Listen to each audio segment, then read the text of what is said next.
Section 2.4 is modulation. Modulation and multiplexing.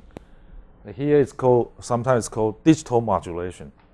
Digital modulation, but actually you are transforming, and then sometimes it's called broadband modulation compared to the baseband modulation. Here you call it broadband modulation or digital modulation. And essentially it's transforming the digital waveform, which is generated by the line coder. Okay, line coding generate the digital waveform, and the digital modulation or the modulator would transform the digital waveform into the analog waveform. And the purpose, again, I mentioned that the purpose is to travel far enough, and also to travel in the wireless media, which is vulnerable. Okay, which is not good for square wave to travel in the open air. So that's the purpose. And multiplexing is to put several signal source into one stream, one signal. And that could be done either before modulation or after modulation. Remember that last week we mentioned the multiplexing can be done before in the bit stream level, or in the after modulation, or in the analog signal level.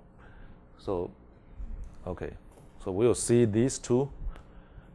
So there are many terms, many different terms for that kind of modulation. We mentioned digital modulation. Okay, that's one term. Another term will be broadband modulation. Another term compared to the baseband modulation, which does line coding, right? So the second term. Another term will be called passband modulation. Passband modulation, it does the same thing. And the reason it's called passband modulation is it would put the digital signal, modulate digital signal with an analog carrier signal. The analog carrier signal is a sine wave or cosine wave, sine or cosine wave, and you modulate them together. So you will bring the energy, the energy into a spectrum, a frequency spectrum, with a center at a carrier frequency. The energy will be, the center of the signal energy will be the carrier frequency, but spread over a spectrum range. Okay, and that's called a band.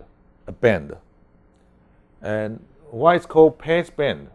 Because you can say if you want to filter out the other signals, and you just want to keep this signal, then you can say, okay, for this band I pass, and for the other band, for the signal up at the other band, they will be filtered out. Okay, so it's called passband or bandpass modulation. So those terms, they mean the same thing, but different people might use different terminologies. So sometimes it's quite confusion, especially to those who are new to this area. But keep in mind that you might face the different terminology while they mean the same thing.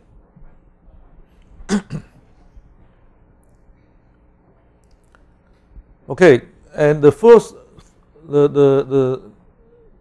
three fundamental modulation scheme here, passband modulation scheme, three of them, and another which is ASK, FSK, and PSK. They stand for amplitude shift keying, frequency shift keying, and phase shift keying. And QAM, quadruple amplitude modulation, QAM is a combination of ASK and PSK. They combine amplitude and phase together for modulation. That's QAM. So it's a combination of the two basic ones. So just three basic one. It says that, okay, if you have this is a digital bit stream, and line coding does the job to transform it into digital waveform. Okay, we have seen this, and next is the modulator. That is a carrier signal. This is a carrier signal. The carrier signal will do the operation with the digital waveform, and then into different analog waveform. Okay, so if the operation is, so here the difference of these three is the way the operation to combine these two together. If it's a amplitude shift keying, the B here stands for binary. Okay, the amplitude shift keying, it says that if it's bit 0, if it's the voltage, if the voltage is 0, then no signal, no wave change. Okay, no wave change, or very little wave change, almost no wave change. Okay, if the voltage is plus, is positive, then there'll be wave change. So this, combining this, if the interpretation is what I just said, that no change, no waveform change for voltage 0, then it become this. So I have this when there are voltage, positive voltage, but become 0, almost no voltage change, no waveform change here, and then change here. So if no change, it means 0 voltage. Positive voltage, I have change. Okay, waveform change. So that's ASK, and it will be easy for the receiver to recognize this. Okay. If I see this, I know it's positive voltage, and here I know it's 0 voltage. So the receiver can easily detect what digital waveform it stands for. Okay, so the receiver will recover this. The receiver will do the demodulation to get back this. And FSK frequency division says that if it's 0, I keep the frequency. I mean, the frequency will be the same. But if it's positive voltage, the frequency will need to be increased. I mean, the frequency of the wave change needs to be increased. So I change faster here. I change slower. I change faster, slower. So the receiver, again, is easy to detect that. It's easy for the receiver to detect whether it means high voltage or low voltage. And phase shift keying says that, okay, if it's 0, okay, if it's 0 voltage, I do the waveform, I do the change. I mean, I invert the phase. I invert the phase. Okay. It says that if I have change, voltage change in the waveform, in the digital waveform, here and also here, I would change my phase. The phase here means PHASE, not FACE. Okay, I change the phase by the degree of 180. I do a degree change of 180 every time there's a signal change in the digital waveform. So I change here, I also change here, I change here, here. And the change, because the change is so dramatic, the waveform change is so dramatic, so it's easy, again, for the receiver to recognize there's a change in phase. Okay, so that's a PSK, the binary phase shift keying.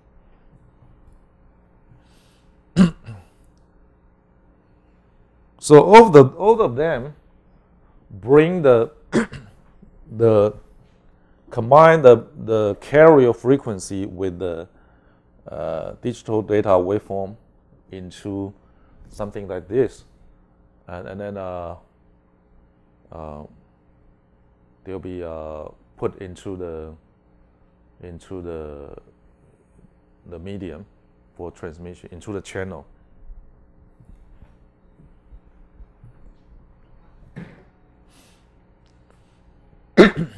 And you can put draw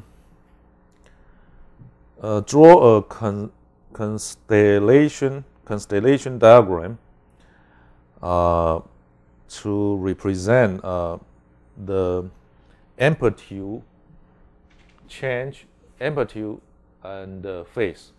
So here in this diagram you see this is the distance. So you got in order to transmit 2-bit, okay, you have 4. You use 4 because 2-bit stand for 4 combination, right? 2-bit data could have 4 combination. So I need 4 core point, and each will stand for one pattern, say 1 1 1 0 1 0 0 and 1 0. And for each core point, there are 2 attributes. One is the amplitude. It is actually the distance between the center to the core point. So that's the distance, and which stands for the amplitude. And another attribute will be the phase, the degree. The change of phase.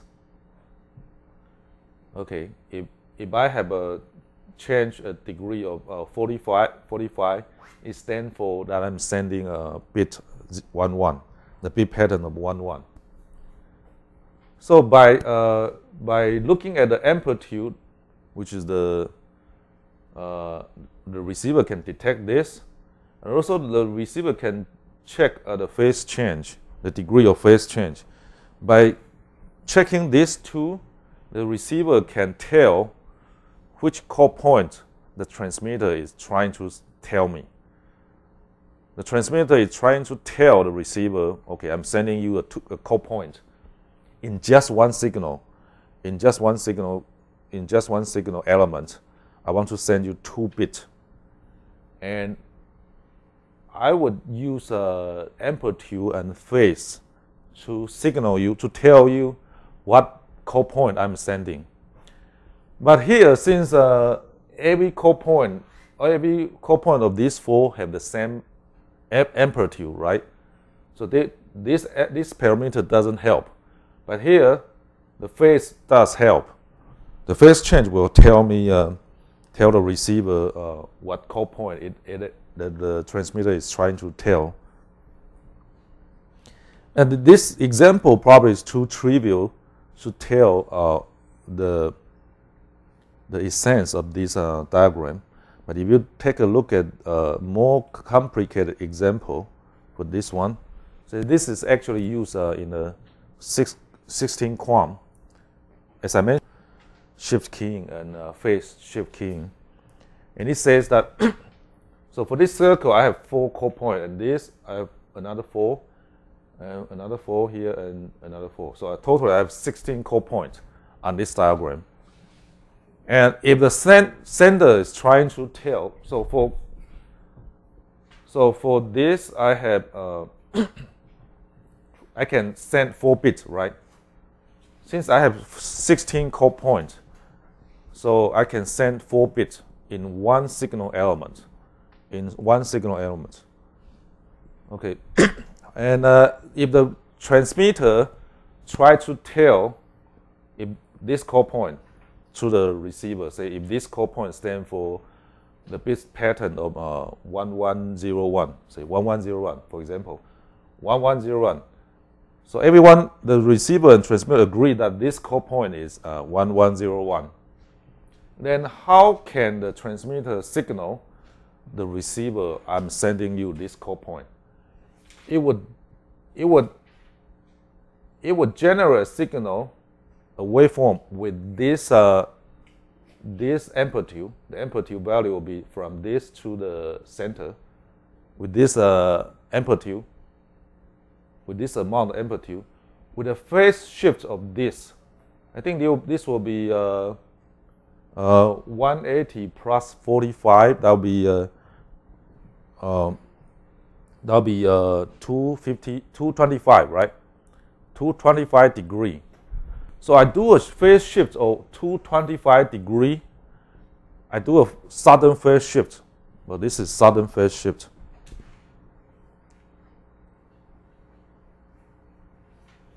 This is sudden phase shift, right? We shift suddenly, and this is 180 degree, right? 180 degree phase shift. You were going up, and now you go down. Instead of going up, you go down. So it's 180 degree. But you can have a phase shift of any degree, say 225 degree. So I have a phase shift of 225 degree with this amount of amplitude. Then the receiver will get it.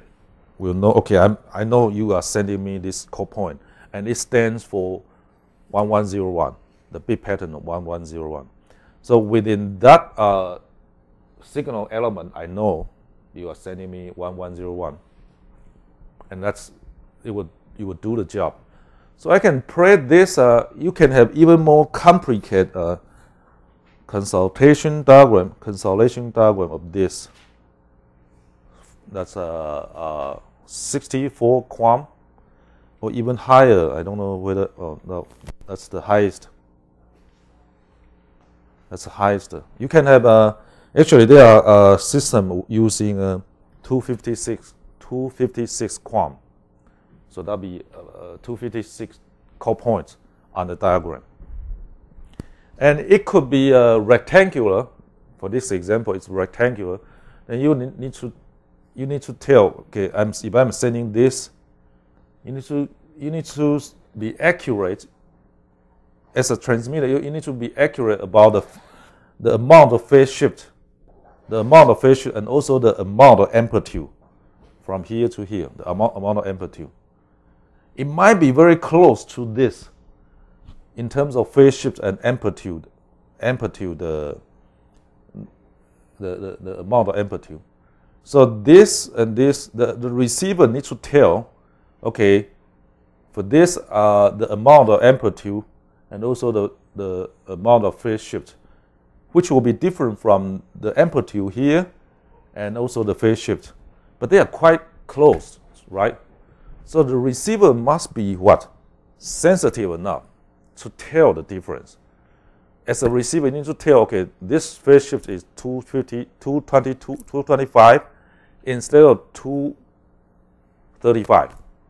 Maybe it's only a 5 degree or 10 degree difference, but you need to tell the difference. And perhaps the amplitude is only 5% difference. And again, as a receiver, you need to tell the difference. That means the receiver needs to be sensitive enough. And for the receiver to be sensitive enough, you need to have good what? Material.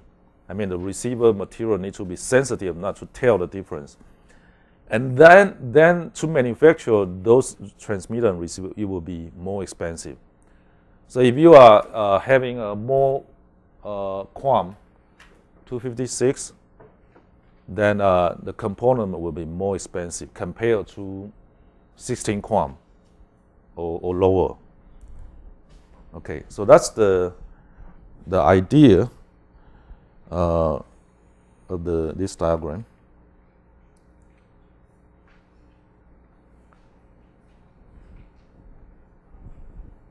Okay, any questions? So is that clear how this frequency shift keying, amplitude shift keying, and the phase shift keying works? And also how to combine the amplitude and the phase shift keying as QAM.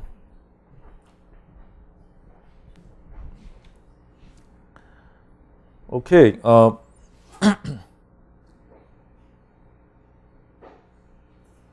This basically, well, again, this is a digital waveform, digital signal, and the carrier signal is a sine wave or cosine wave.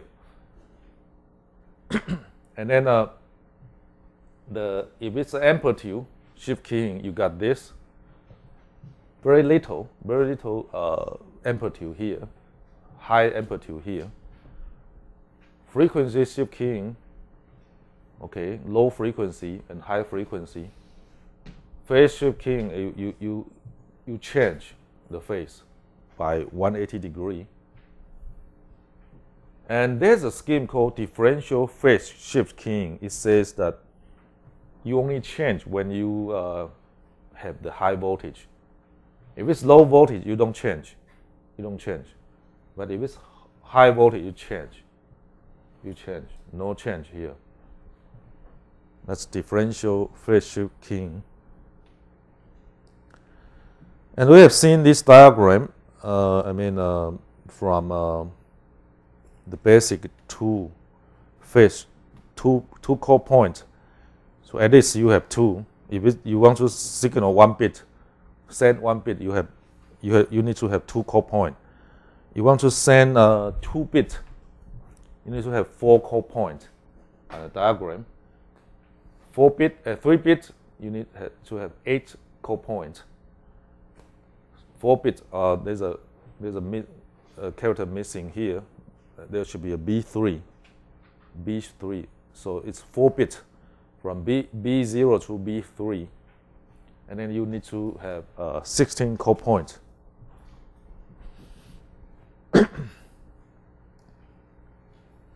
But again, this is just phase shift keying. You haven't combined the amplitude shift keying. So every core point has the same amplitude to the center.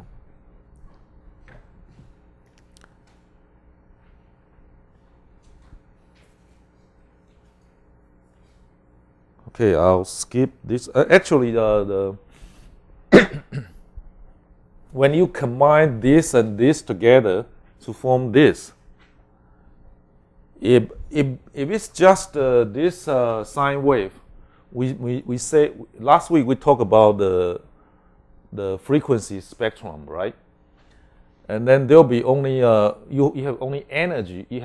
Your energy will be just at this frequency. Okay, and no energy are on the other frequency, right? However, since this square waveform has a spectrum, it has energy at a range of frequency spectrum. So that this one has frequency from here to here, and this one has frequency only here, and combining them together, you would have frequency from here to here. So your energy will span across a range instead of just at that carrier frequency. Okay. And basically just show that the carrier frequency is generated by an oscillator, and there's a module which does the modulation, depending on whether it's what kind of modulation scheme you use. And same for this. And there's a scheme called Qpsk, which is a variation of phase shift keying. It's quadrature phase shift keying. It says that I would split my data. See, I have data bit pattern of this, and I split them into two streams. So there's the multiplexer that split them, the bit stream, into two streams, and then feed the stream into the line encoder. Okay, and then each digital waveform will do the modulation separately, and this does the phase shift keying. And but however, the carrier frequency of these two streams are different. One is cosine, one is sine, and sine start from 0, but cosine start from 1 or positive voltage. So that's the cosine and sine. Okay, so there's a phase shift difference. I mean, 90-degree difference, right? That's 90-degree difference between these two, and they are and so this stream modulate with sine, but this modulate with cosine, and this is called in phase, and this is called out of phase, and then they generate two analog waveform, and then combine together. You add up together. Then you generate the Qpsk, quadrilateral phase shift keying. So that's Qpsk, and which is used. Qpsk is also used in the cable modem. The cable modem upstream. Cable modem upstream. It provide a better error. It's more robust to error. So it's used in the upstream, and because in the cable modem, the upstream is the bandwidth is shared by the upstream bandwidth is shared by the cable modem. So there are a lot of competition. They compete, and so the signal needs to the modulation scheme needs to be more sophisticated than the downstream channel. Okay, so this just repeat what we just saw here, that you split the bit pattern. This split the bit pattern, and one modulate with cosine, one modulate with sine, and then generate the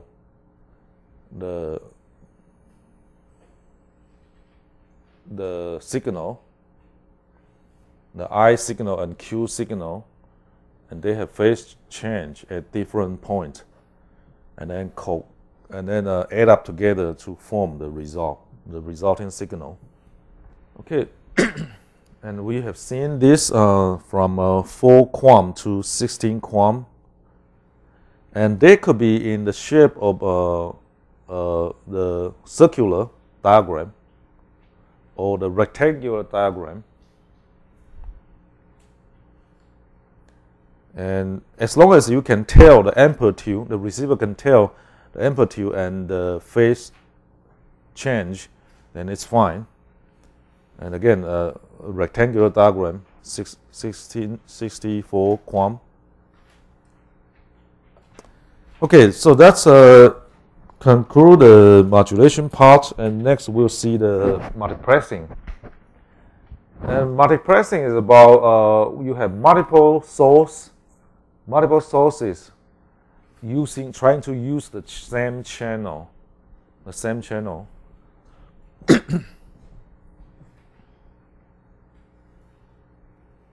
And again, 3 basic schemes.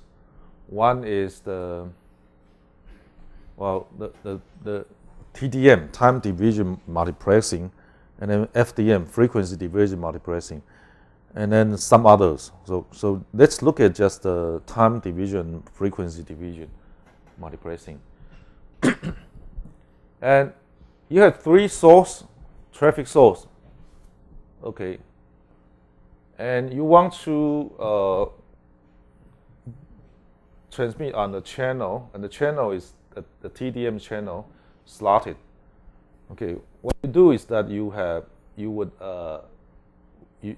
for TDM to work, it will grab the first slot from the first source, and then from the second source, and then the third source. So they will interleave here. That you start from source 1, source 2, source 3, and then source 1, 2, 3, 1, 2, 3. So you take round robin. You take a round robin to get the slot data, the data from these sources, and it's slotted. So for so you immediately see that for this kind of multiplexing to work, it needs to be done at which point? Before the modulation, right? Before the modulation, either before the line coding or after the line coding will be fine. Okay, so because it's in the time domain, so you do it before the modulation. What if you want to do multiplexing after the modulation? After the modulation, okay. Then you do this. Okay.